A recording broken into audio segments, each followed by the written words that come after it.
దేవుని ఉద్దేశం, దేవుని ఆలోచన, దేవుని ప్రణాళిక ఏంటి చెప్పండి? దేవుని ఏర్పాటు, దేవుని ఆలోచన, దేవుని ప్రణాళిక, దేవుని ఉద్దేశం. ఈరోజు దేవుడు మిమ్మల్ని ఏం చేస్తున్నా అంటే పిలుస్తున్నాడు. ఏం చేస్తున్నాడు? పిలిచినటువంటి దేవుడు అద్వితీయుడైనటువంటి దేవుడు, నమ్మకమైనటువంటి దేవుడు. ఎందుకు పిలుస్తున్నాడు? అసలు ఆయన పిలవడానికి ఆయనకి అధికారం ఏముందండి అంటే, మనకి లూకాలు అంటాడు 5వ అధ్యాయము 32వ వచనంలో, ఆయన వాక్యము అధికారముతో కూడినదై ఉండెను. ఆయన వాక్యము అధికారంతో కూడినదై ఉండెను. అధికారం కలిగి ఉన్నాడు కాబట్టి దేవుడు మన పట్ల ఆయన ఏం చేస్తున్నాడు? పిలుస్తున్నాడు. ఎందుకు పిలుస్తున్నాడయా అంటే, దేవుడు నీవు తల్లి గర్భంలో రూపింపక మునిపే, పిండముగా నీవు రూపింపక మునిపే నేను నిన్ను ఏర్పాటు చేసుకున్నాను. ఏం చేసుకున్నా అంట? ఏర్పాటు చేసుకున్నా అంట. అంతేకాకుండా దేవుని యొక్క ఉద్దేశము వేరే ఉన్నది, దేవుని యొక్క ఆలోచన వేరే ఉన్నది, దేవుని యొక్క ప్రణాళిక వేరే ఉన్నది. ఏంటా ప్రణాళిక అంటే, చదవబడినటువంటి లేఖనములో ఏమన్నా అంటే, నా కుమారులారా, మనం అందరం కూడా ఎవరమి? ఆయన యొక్క కుమారులు. అంటే మగవాళ్ళేనా? జెంట్స్ మాత్రమేనా? అయితే దేవుడు ప్రత్యేకించినప్పుడు మాత్రమే నా కుమారుడా, నా కుమార్తె అని సంబోధిస్తాడు. నా కుమారుడా, నా కుమార్తె అని సంబోధిస్తాడు. నా సహోదరి, నా సహోదరుడా అని సంబోధిస్తాడు.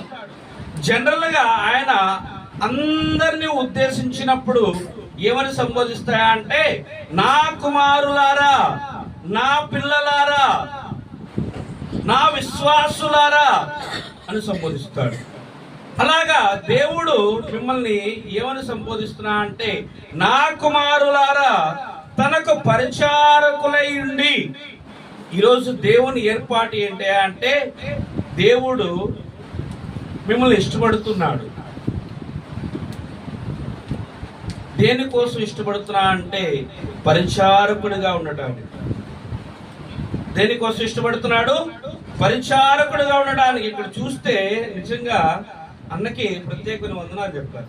ఎందుకంటే ఇక్కడ భారతదేశంలో యవనస్తులు ఏ విధంగా ఉన్నారు, అదేవిధంగా ఇక్కడ కూడా యవనస్తులు ఎక్కువ మంది ఉన్నారు.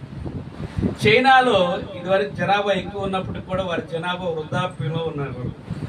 అందుకే ఇప్పుడు చైనాలో జనాభా కనమంటున్నారు. ఇక్కడ నిజంగా ఇక్కడ ఈ పరిచర్య అనేటువంటిది దేవుని ఏర్పాటు. దేవుడు పరిచారకుడుగా ఉండమన్నాడు. అంటే పరిచారకుడు అంటే ఇంగ్లీష్లో ఏంటి అంటే, servant, attendant, deacon. Servant, attendant, deacon. Servant అంటే ఏంటి? సేవకుడు. సర్వెంట్ అంటే ఏంటి? సేవకుడు. అటెండెంట్ అంటే ఏంటి? ఆయన యొక్క సన్నిధికి దగ్గరగా నిలుచున్నటువంటి వాడు. డీకన్ అంటే ఇక్కడ పరిచారకుడు అంటే ఇదేంటి? దేవుని యొక్క మందిరం. ఇక్కడ 2వ దినవృత్తాంత గ్రంథంలో మనకి అక్కడ హిజ్కియా అనేటువంటి వ్యక్తి మనకి అక్కడ పరిచయం అవుతాడు. ఆ యొక్క వచనంలో హిజ్కియా అనేటువంటి వ్యక్తి యూదా వంశానికి చెందినటువంటి వాడు. 25 సంవత్సరాలకే దేవుని యొక్క పిలుపు మేరకు, దేవుని యొక్క ఏర్పాటు మేరకి ఆయన మరి యూదా వంశంలో పరిపాలన చేయడానికి అధికారము పొందినటువంటి వ్యక్తి. సుమారు 29 సంవత్సరాలు ఇక్కడ రాజ్యపాలన చేసినటువంటి వ్యక్తి ఆయన. మరి అక్కడ దినవృత్తాంత గ్రంథంలో యెరూషలేములో ఒక మందిరం ఏర్పాటు చేశారు.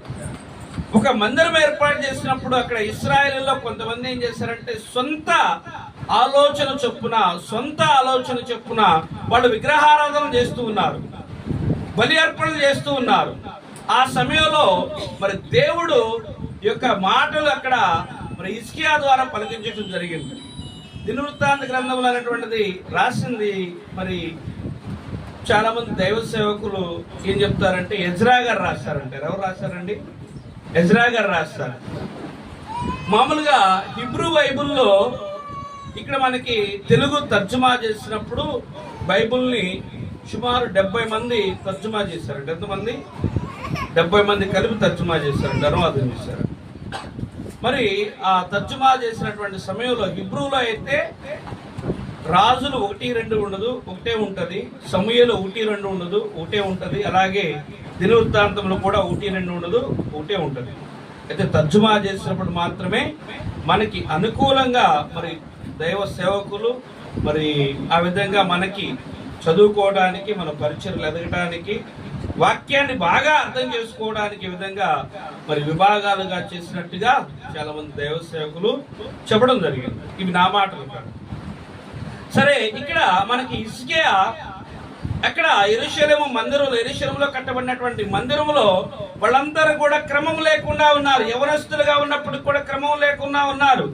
అందుకే ఆయన బాధపడుతున్నాడు. ఏమన్నా అంటే, దేవుడు మిమ్మల్ని పిలుస్తున్నాడు. ఎందుకు పిలుస్తున్నా అంటే పరిచారకుడుగా, సేవకుడిగా. మరి పరిచారకుడు అంటే ఏం చెప్పుకున్నాం అండి? సేవకుడు అని చెప్పుకున్నాం. సేవ చేయటం ఈరోజు ఇష్టంగా ఉంటుందా? ఇష్టంగా ఉంటుందా?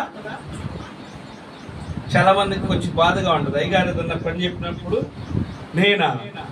నా స్టేటస్ ఏంటి, నేనేంటి, నా అంతస్తు ఏంటి, నా అందం ఏంటి, చందం ఏంటి, నా జ్ఞానం ఏంటి, నా ఉడ్డేంటి, పొడిగేంటి, ఎత్తేంటి, ఎరుపేంటి, నలుపేంటి, ఓకే, ఇవన్నీ కూడా ఆలోచన చేస్తూ ఉంటాం. కానీ దేవుడు మిమ్మల్ని ఏం చేశాడు? తల్లి గర్భంలో పిండముగా రూపింపక ముడిపే మిమ్మల్ని ఏర్పాటు చేసుకున్నాడు. దేవుడు పిలిచినటువంటి పిలుపుకి మనం లోబడి ఉండాలి. అందుకే ఆయన ఏమన్నా అంటే, ఆయన వాక్యము అధికారముతో కూడి ఉండేది. అందుకే ఆయన మిమ్మల్ని పిలుస్తున్నాడు. ఈరోజు దేవుని యొక్క సేవకుడిగా ఉండటం ఎంత భాగ్యం అండి! ఇది గొప్ప ధన్యత.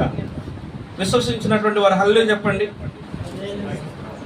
అందరికి విశ్వాసం లేదా? నా మాటలు వినపడుతున్నాయా? దేవుడు ఇచ్చినటువంటి ఆ నోటిని సద్వినియోగపరచుకోను గాక. ఆమేన్. దేవుడు ఇచ్చినటువంటి నోరును దేవుని కోసం వాడబడును గాక. విశ్వసించినటువంటి వారు హల్లెలూయా చెప్పండి. హల్లెలూయా. దేనికోసం? సేవకుడిగా. ఈరోజు మన అయ్యగారు ఇక్కడ లేకపోతే ఇంతమంది మనం కూడుకునే వాళ్ళమా? అయ్యగారు కూడా ఎంతమంది కూర్చున్నప్పుడు మీరందరూ కూడా ఎంతమందిని కూర్చోగలరు? అవునా కదా? అయ్యగారు ఒక్కడే మరి విశ్వాసం పొంది, బాప్తిసం పొంది ఇలా ఉంటే మనం ఏమైపోయే వాళ్ళము? అవునా కదా? ఈరోజు సేవకుడిగా మనం మారాలి. అందుకే ఏమన్నా అంటే వాక్యలేఖనంలో కోత విస్తారముగా ఉన్నది, పనివారు మరి అందరు సేవకులైతే మరి వినేదేవరండి అని అనుకోవచ్చు. మనం ఏం చేయాలి? దేవుడు ఏదైతే చెప్పాడో అదే చేయాలి. మన సొంత జ్ఞానం ఉపయోగించాల్సినటువంటి అవసరము లేదు. ఎందుకంటే పిలిచిన దేవుడు నమ్మదగిన దేవుడు, అద్వితీయుడైనటువంటి దేవుడు. కాబట్టి మనం దేవునికి ఎలా ఉండాలంటే పరిచారకుడుగా ఉండాలి. మరి పరిచారకుడుగా ఉన్నటువంటి, పరిచారకురాలుగా ఉన్నటువంటి గొప్ప స్త్రీ ఉంది. ఎవరు చెప్పండి? ఎవరండి? రూతు అండి. ఎవరు? రూతు. రూతు అత్తగారి పేరు ఏం పేరండి? నయోమి. నయోమి అంటే అర్థం ఏంటి? మధురం. నయోమి అంటే అర్థం ఏంటి? మధురం. ఆమె తను కోల్పోయినటువంటి స్థితిని బట్టి, తను సమృద్ధిని కోల్పోయినటువంటి దాన్ని బట్టి ఆమె నన్ను నయోమి అనొద్దు, ఏమని పిలవమని చెప్పింది? మారా అని పిలవమని చెప్పింది. ఎందుకు? చేదైనటువంటి అనుభవం. అక్కడ నయోమి అక్కడ అబీమెలెకు యొక్క భార్య. అవునా? అబీమెలెకు యొక్క ఎలీమె యొక్క భార్య. ఎలీమెలెకు యొక్క భార్య నయోమి, ఎలీమెలెకు యొక్క భార్య. ఇద్దరు కుమారులు, ఒకరు మహ్లాను, రెండు గిల్యోను. వాళ్ళిద్దరికి కూడా మరి ఇద్దరు భార్యలు ఉన్నారు. ఒక ఆమె పేరు ఓర్పా, రెండో ఆమె పేరు రూతు. ఓకేనా? మరి ఇద్దరు కుమారులు చనిపోయినప్పుడు, వాళ్ళు మరి విధురాలుగా ఉన్నప్పుడు వాళ్ళు ఏం చేశారంటే తన అత్తగారిని ఏం చేశారు? హత్తుకున్నారు, పరిచారకురాలుగా మారారు. ఈరోజు అలా ఎవరైనా ఉన్నారా పరిచారకులుగా మారటం? ఉన్నారా? ఉన్నారు. ఎవరున్నారంటే క్రైస్తవ బిడ్డలు మాత్రమే ఉన్నారు. దేవుని ఎడల భయము కలిగి ఆయన శరీరంలో, ఆయన రక్తంలో పాలు పంచుకున్నటువంటి వారు, నిజమైనటువంటి వారు మాత్రమే రూతులాగా సాక్షి ఉన్నటువంటి వాళ్ళు చాలా మంది ఉన్నారు. మరి ఎన్నో కష్టాలు అనుభవించి అక్కడ అయినా కానీ ఎవరిని విడిచిపెట్టలేదు.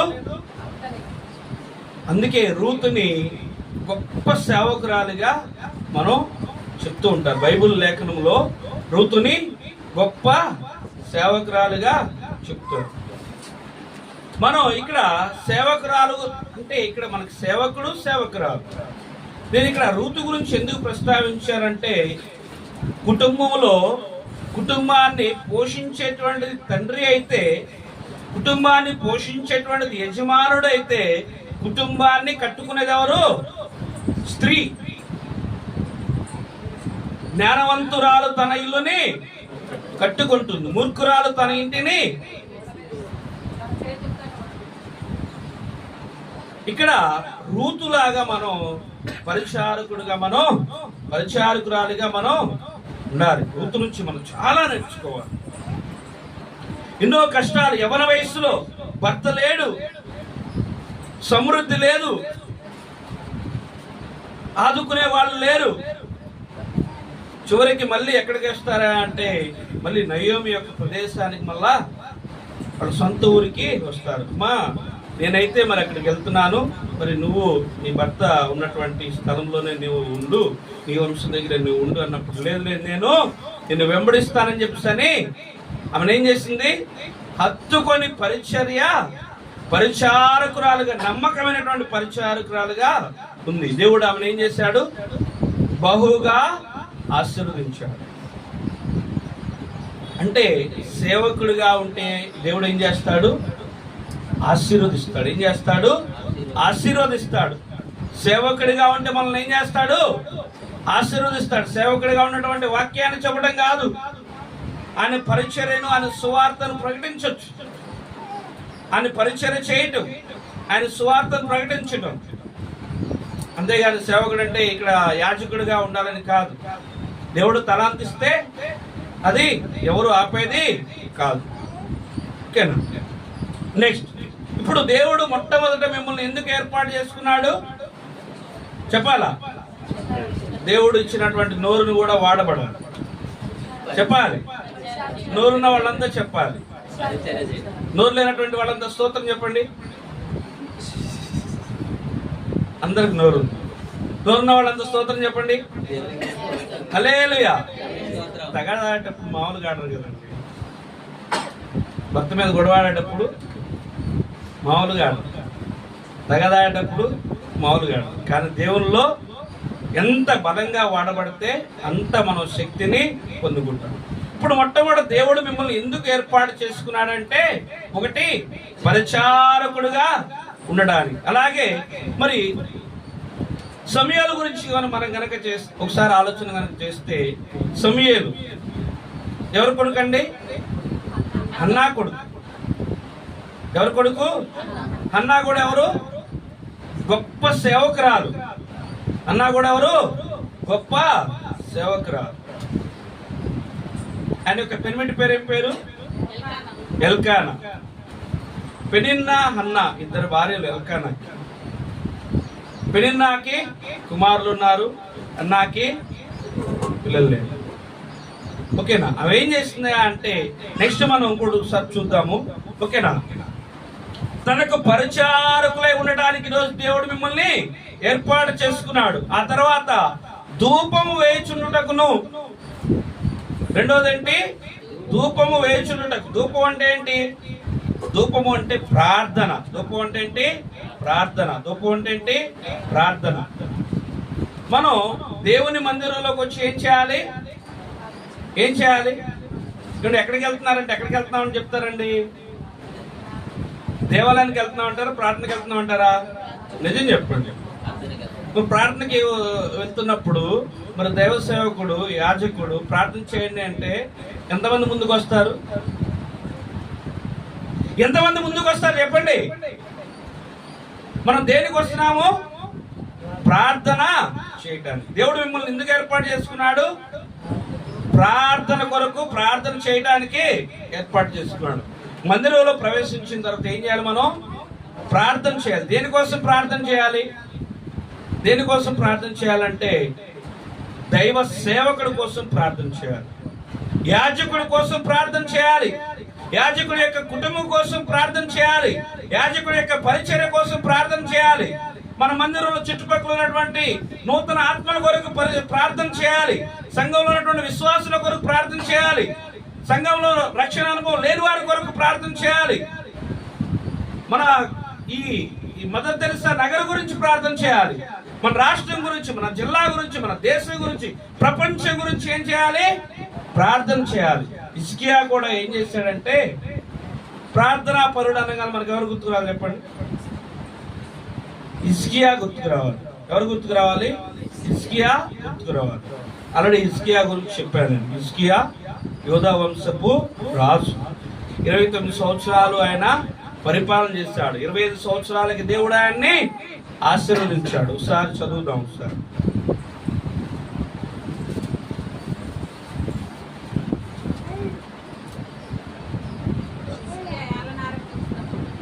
హిజ్కియా ఏలన ఆరంభించినప్పుడు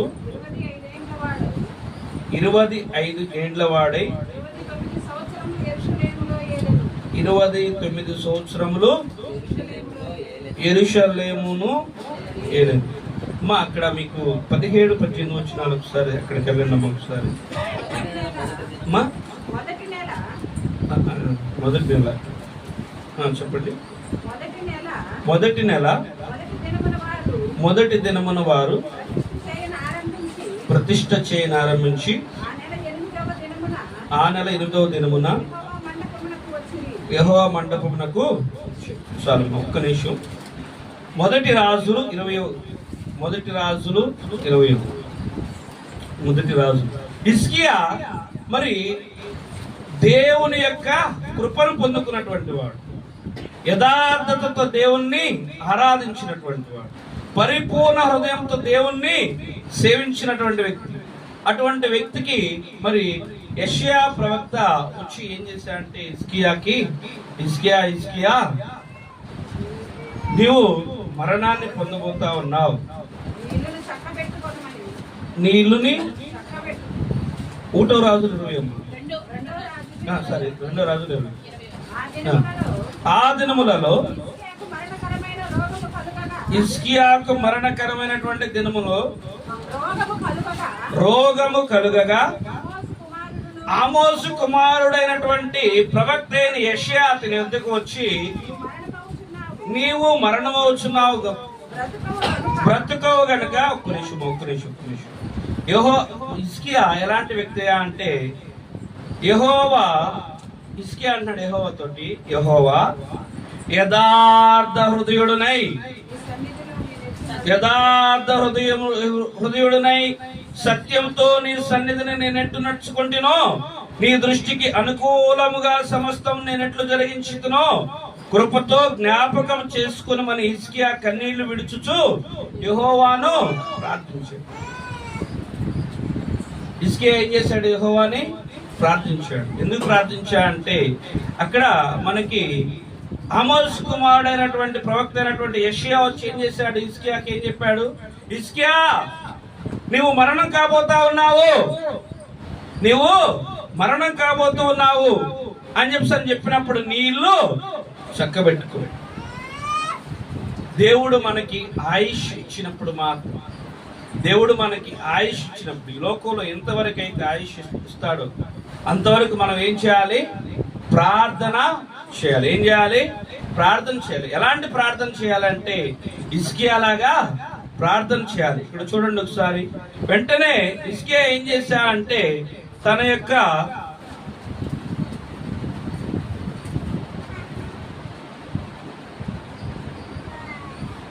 అతడు తన ముఖము గోడ తట్టు త్రిప్పుకొని ఏం చేశాడు?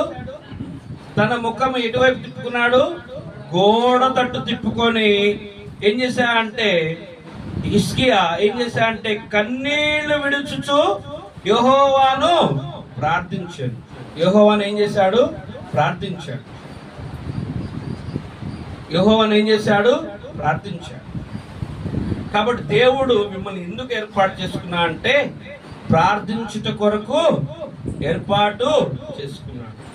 సంఘం కోసం, సంఘంలో ఉన్నటువంటి విశ్వాసుల కోసం, యాజకుల కోసం, పరిచర్య కోసం, నూతన ఆత్మల రక్షణ కోసం, సంఘంలో ఉన్నటువంటి అనారోగ్యంతో ఉన్నటువంటి వారి కోసం, జీవితంలో మరి ఎవరైతే ప్రభు దుఃఖంతో ఉన్నారో వారందరి కోసం మిమ్మల్ని అందరూ కూడా దేవుడు ఏర్పాటు చేసుకున్నాడు. ఎందు నిమిత్తము? ప్రార్థన నిమిత్తం. ఏలియా గురించి ఒకసారి చూద్దాం. ఏలియా గురించి. ఏలియా అనేటువంటి వ్యక్తి మనకి ఒకసారి ఏలియా ఆహారం కోసం ఎక్కడికి వెళ్ళాడండి? సారెపొత్తు గ్రామంలోకి వెళ్ళాడు. అక్కడ ఒక విధవరాలు. ఆ విధవరాలు ఉన్నప్పుడు ఆ విధవరాల దగ్గర ఏముంది? పిండి కొంచెం, గుప్పిడి పిండి మాత్రమే ఉంది. నూనె కూడా ఎంత ఉంది? గుడ్డి మాత్రమే ఉంది. ఏలి ఏమడిగాడు? ఒక అప్పం చేసి నాకు తీసుకురమ్మని అడిగాడు. అడిగినప్పుడు ఆమెమంది? అయ్యా, మేము కొంచెం మాత్రం మా దగ్గర ఉంది, ఇది తిని మేము చనిపోతాం, చనిపోయే పరిస్థితిలో ఉన్నాం, నేను నా బిడ్డ చనిపోయే పరిస్థితిలో ఉన్నాం, నా దగ్గర కొంచెం మాత్రమే ఉంది, నువ్వు ఈ సమయంలో నువ్వేమడుగుతున్నావు? నాకు అప్పం చేసి ఇవ్వమని అడుగుతున్నావు అన్నప్పుడు ఏలియా ఆ విధవరాలకు ఏం చెప్పాడు? నేను చెప్పినట్లు నీవు చేయు అన్నప్పుడు ఆ పిండి తరిగిపోలేదు, ఆ బుడ్డిలో ఉన్నటువంటి నూనె అయిపోలేదు. అయితే అది జరుగుతున్నటువంటి సమయంలో ఆమె ఏం చేసిందంటే, విధవరాలైనటువంటి ఆమె ఏలియాను తన యొక్క గృహంలో చేర్చుకుంది. మేడ గదిలో మొదటి అంతస్తులో ఏలియాకి అక్కడ స్థానము ఉండటానికి అవకాశము ఇచ్చింది. ఆ సమయంలో ఆ విధవరాలు యొక్క కుమారుడు చనిపోయాడు. చనిపోతే ఆ విధవరాలు కుమారుడు చూసుకుని ఎక్కడికి వెళ్ళాడు? మొదటి అంతస్తులోకి వెళ్ళాడు. వెళ్ళి ఏం చేశాడు? కన్నీటితో ఏం చేశాడు? ప్రార్థన చేశాడు. ఏం చేశాడు? కన్నీటితో ప్రార్థన చేశాడు. విధవరాలు కుమారుడు ఏమయ్యాడు? బ్రతికాడు. ప్రార్థన వల్ల ఎంత గొప్ప ఫలితమైనటువంటిది పొందుకుంటామో మనం లేఖనంలో మనం చూడవచ్చు. హన్నా పిల్లలు లేరు, సన్నిధిలోకి వెళ్ళింది. బహు దుఃఖాక్రాంతురాలై ఏం చేసింది? బహు దుఃఖాక్రాంతురాలై తన సన్నిధిని ఏం చేసింది? విడువక ఎడతెగక ప్రార్థించింది. విడువక ఎడతెగక ఏం చేసింది? ప్రార్థించింది. ప్రార్థించినప్పుడు ఆమె యొక్క మొర దేవుడు విన్నాడు. మొర విని ఏం చేశాడు? అన్నాకి కుమారుణ్ణి అనుగ్రహించాడు. ఆల్రెడీ అన్న దేవుడితో నిబంధన చేసుకుంది. ఏం చేసుకుంది? నాకు గనక కుమారుడు గనక దయచేసి నాకు కుమారుణ్ణి దయచేస్తే ఆ కుమారుణ్ణి నీకే అప్పచెప్తానంది. పాలు విడిచిన తర్వాత తీసుకుని వెళ్ళి సన్నిధిలో నిలబెట్టింది. ప్రార్థన ద్వారా మనం ఎన్ని గొప్ప అనుభవాలు మనం పొందుకోవచ్చు, మనకు లేఖనంలో చూడవచ్చు. అలాంటి ప్రార్థనా పరుడుగా నీవెందుకు ఉండకూడదు? అలాంటి ప్రార్థనా పరురాలుగా నీవెందుకు ఉండకూడదు? దేవుడు నిన్ను ఏర్పాటు చేసుకునేందుకే అంటే మందిరంలో నీ యొక్క తలంతు వాడబడటానికి నీ ప్రార్థన అవసరం ఉంది. అందుకే దేవుడు నిన్ను తల్లి గర్భంలో పిండముగా రూపింపక మునిపే నిన్ను ప్రార్థన చేయడానికి నిన్ను దేవుడు పిలుస్తున్నాడు. మొట్టమొదటి దేవుడు ఎందుకు పిలిచాడు? సేవ చేయడానికి పిలిచాడు. పరిచారకుడుగా ఉండడానికి ఇష్టపడుతున్నాడు. రెండవదిగా ఏం చెప్తున్నాడు? ప్రార్థనా పరుడుగా ఉండడానికి ఇష్టపడుతున్నాడు. మూడవదిగా అక్కడ తన సన్నిధిని నిలుచుట. ఏం చేయాలంట? సన్నిధిని నిలవాలంట. ఏం చేయాలి? తన సన్నిధిలో నిలబడాలి. ఎందుకు నిలబడాలి? ఆయన సన్నిధిలో ఏముంది? క్షేమము ఉంది. ఆయన సన్నిధిలో ఏముంది? రక్షణ ఉంది. ఆయన సన్నిధిలో ఉంది పాప క్షమాపణ ఉంది. ఆయన సన్నిధిలో మనకి దుఃఖము కొట్టవేయబడుతుంది, నిట్టూర్పు పోతుంది. ఆయన సన్నిధిలో మన కుటుంబం ఆశీర్వాదింపబడుతుంది. ఆయన సన్నిధిలో మనకి క్షేమము, సమాధానము, నెమ్మది, ఓర్పు ఇవన్నీ కూడా ఆయన సన్నిధిలో మనకి. ఎందుకంటే ఇంత పొద్దున్నే ఆయన సన్నిధికి వచ్చారు. వారమంతా మన జీవితంలో, మన కుటుంబంలో అనేక రకాలైనటువంటి ఇరుకులు, ఇబ్బందులు, శోధనలు మనకి కలిగి ఉండొచ్చు. ఇవన్నీ పోవాలంటే మనం ఏం చేస్తాం? పెందల కడ లేచి ఆయన సన్నిధిలో మనం ఏం చేయాలి? నిలబడాలి. అన్నా కూడా ఏం చేసింది? ఆయన సన్నిధిలో నిలబడింది. ఆయన సన్నిధిలో నిలబడి దేవునితో ఏం చేసింది? పెనుగులాడింది. దేవునితో ఏం చేసింది? పెనుగులాడింది. ఆయన సన్నిధిలో మనం ఏం చేయాలి? నిలబడాలి. నిలబడి ఏం చేయాలి? దేవునితోటి పెనుగులాడాలి. పెనుగులాడితే ఏమవుతుంది? బయట పెనుగులాడితే తగాదు అవుతుంది, పోలీసులు వస్తారు. ఇక్కడ మనం దేవునితో పెనుగులాడితే బయట ఉన్నటువంటి సమస్తమైనటువంటి కీడులు, దోషాలన్నీ కూడా దేవుని నామంలో కొట్టివేయబడతాయి. అందుకే ఆయన సన్నిధిలో మనం ఏం చేయాలి? నిలుచుండుటకు. దేవుడు నీవు ఆయన సన్నిధికి దూరంగా ఉండటం ఇష్టం లేదు. ఆయన సన్నిధికి నువ్వు వెలుపలగా ఉండడానికి ఇష్టం. అందుకే యెహోవా వలన ఆశీర్వదింపబడినటువంటి వాడా బయట నిలువనేలా లోపలికి ఎక్కడ రమ్మన్నాడు? ఆయన సన్నిధికి రమ్మన్నాడు. ఎక్కడ రావాలి మనం? ఆదివారం మనం ఎక్కడ ఉండాలి? ఆయన సన్నిధిలో ఉండాలి. ఆయన సన్నిధిలో ఉండాలి. ఎక్కడ ఉండాలమ్మా? చెప్పాలి, గట్టిగా చెప్పాలి. నా మాటలు వినిపిస్తున్నాయా? అర్థమవుతున్నాయా? నేను చిన్నపిల్లలకి పాఠాలు చెప్తారులే. అర్థమవుతున్నా? అర్థం కావట్లేదు. చివరిసారిగా ఆయన ఇంకా దేనికే అంటే తనకు పరిచర్య చేయుటకును. ఏం చేయటానికి? సమూయేలు కూడా పరిచర్య చేశాడు. అవునా కదా? ఎవరికి పరిచర్య చేశాడు? యెహోవా దేవుని ఎదుట ఎవరికి పరిచర్య చేశాడు? ఏలీకి పరిచర్య చేశాడు. సమూయేలుకు దర్శనం వచ్చింది 3 సార్లు. సమూయేలుని కేకేశాడు, భయపడ్డాడు. వెళ్ళి నా తండ్రి నువ్వు ఆయన పిలిచావా అని అడిగాడు. ఎవరో పిలిచినట్టున్నారు, మీరు ఆయన పిలిచారా అని అడిగాడు. యెహోవా ఎదుట మనం ఇక్కడ కూడా మనం ఏం చేయాలి? ఏలీ ఎదుట యెహోవాకు పరిచర్య చేశారు. ఇక్కడ కూడా మన దైవజనులు ఎవరైతే ఉన్నారో ఆయన దగ్గర, ఆయన ఎదుట మనం ఎవరికి పరిచర్య చేయాలి? ఆయన ఎవరికి చేస్తాడు?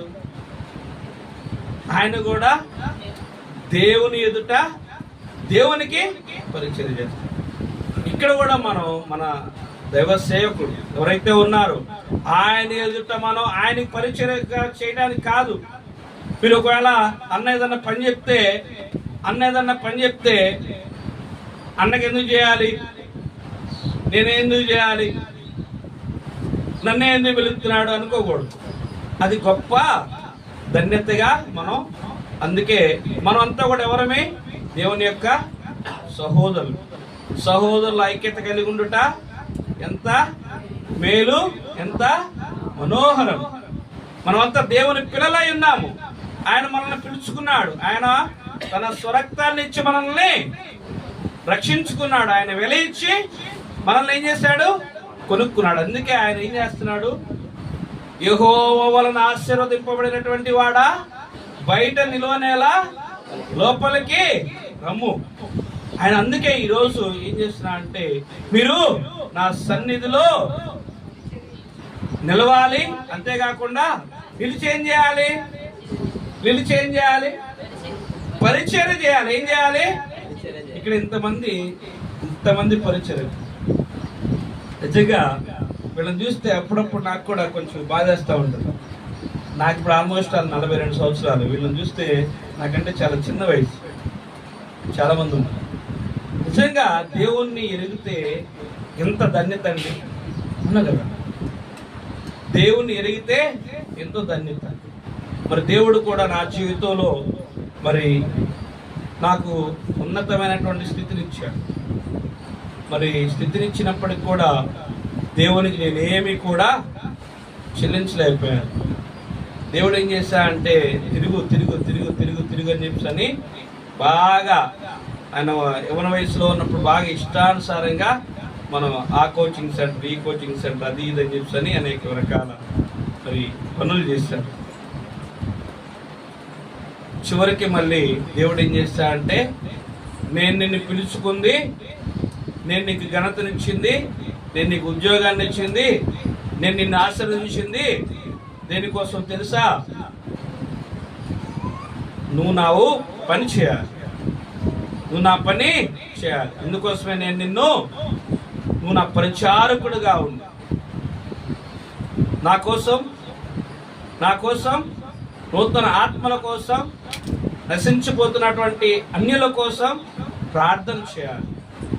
ఆయన నా సన్నిధిలో నీవు ఉండాలి, నా పరిచర్య నువ్వు చేయాలి అని చెప్పని మరి ఆయన తన యొక్క నా పాపాలన్నింటిని కూడా క్షమించి మరి ఆయన రక్తంతో నన్ను శుద్ధీకరించి మరి దేవుడు నన్ను రక్షించుకున్న తర్వాత మరి ఆ దినం నుండి కూడా దేవుని యొక్క పరిచర్య చేయాలనేటువంటి తలంపుతోటి మరి ఉదయం స్కూల్ అయిపోయిన తర్వాత మరి చాలామంది దైవజనులు మరి ప్రేమతో వారు మరి నాకు ఈ పరిచర్య చేయడానికి అవకాశం ఇస్తున్నారు. మరి ఆ విధంగా మరి ఈ పరిచర్యలో నేను కొనసాగుతున్నాను.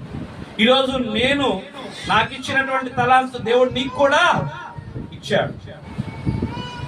నాకు ఇచ్చినటువంటి ధన్యత నీకు కూడా ఇచ్చాడు. నాకున్నటువంటి భాగ్యం నీకు కూడా ఇచ్చాడు. నాకున్నటువంటి ఆశీర్వాదం నీకు కూడా ఇచ్చాడు. కాబట్టి నా దేవుని బిడ్డలారా, మిమ్మల్ని దేవుడు ఈరోజు ఎందుకు ఏమి ఏర్పాటు, మీ జీవితంలో ఉన్నటువంటి గొప్ప ఏర్పాటు ఏంటి అంటే దేవుని కొరకు మీరు ఏర్పాటు చేయబడినటువంటి వారై ఉన్నారు.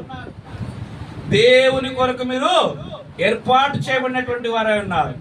మొట్టమొదటిగా ఆయనకి సేవ చేయడానికి, ప్రార్థన చేయడానికి, అలాగే తన సన్నిధిలో నిలబడి ఉండడానికి, అలాగే తన పరిచర్యలో పాలిభాగస్తులుగా ఉండడానికి మిమ్మును ఏర్పాటు చేసుకున్నాడు.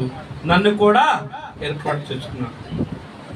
అందుకే ఇక్కడ మనకి ఒక పాటలో చెప్తున్నాడు, నీ పరిచర్యను తుదా ముట్టించుటేనా నియమమాయెను, నీ సన్నిధిలో నీ పొందుకోరి నే స్నేహితుడానైతిని.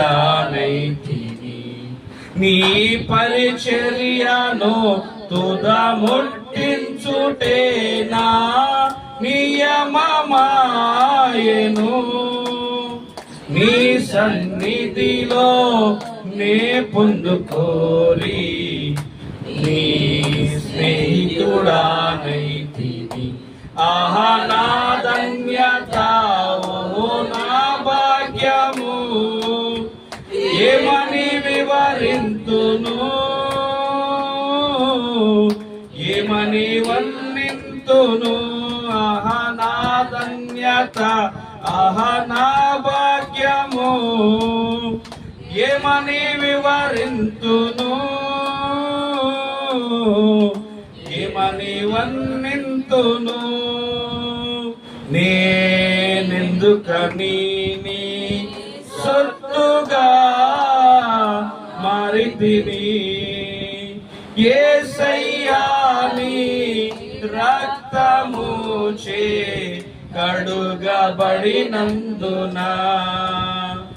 నేనెందుకని నీ సొత్తుగా మారితిని, యేసయ్యా నీ రక్తము చే అడుగబడినందున.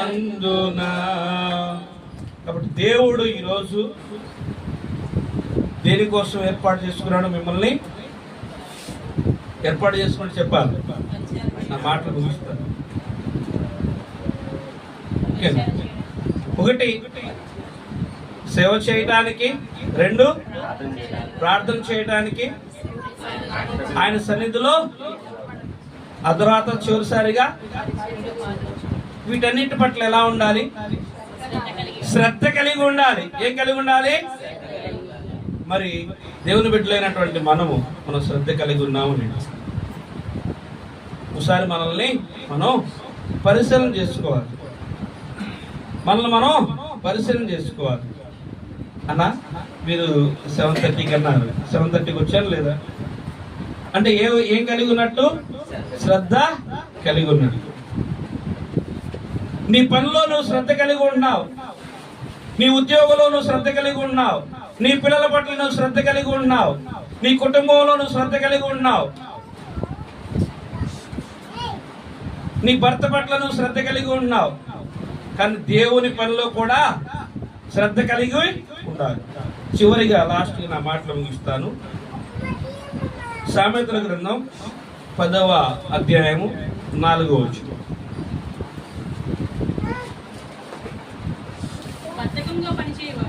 బద్ధకముగా పనిచేయువాడు దరిద్రుడగును, శ్రద్ధ గలవాడు ఐశ్వర్యవంతుడగును. దేవుడు ఈరోజు మిమ్మల్ని ఎందుకు పిలుస్తున్నాడో తెలుసా? దేనికోసం పిలుస్తున్నాడు? మిమ్మల్ని ఐశ్వర్యవంతులను చేయటం కోసం. నమ్మిన వారు హల్లెలూయా చెప్పండి. కావాలనుకున్న వారు హల్లెలూయా చెప్పండి. ఇప్పుడు అవుతారు, ఇప్పుడే అవుతాం అనుకున్నారు హల్లెలూయా చెప్పండి. చెప్పినటువంటి వారు మాత్రమే ఐశ్వర్యవంతులు అవుతారు. ఇప్పుడు చెప్పండి, ఎవరికి ఐశ్వర్యవంతులు అవ్వాలని లేదా?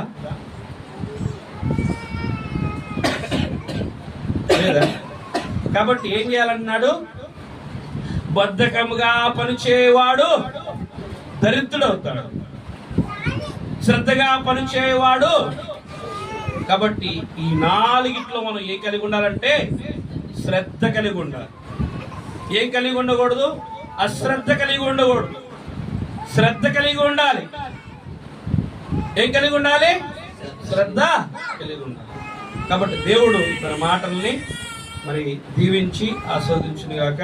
మరి అవకాశం ఇచ్చినటువంటి మరి అన్నకి ప్రత్యేకమైనటువంటి వందనాలు తెలియజేస్తూ మరి దేవుని పరిచర్యలో మరి వాడబడాలని ఆశతోటి మరి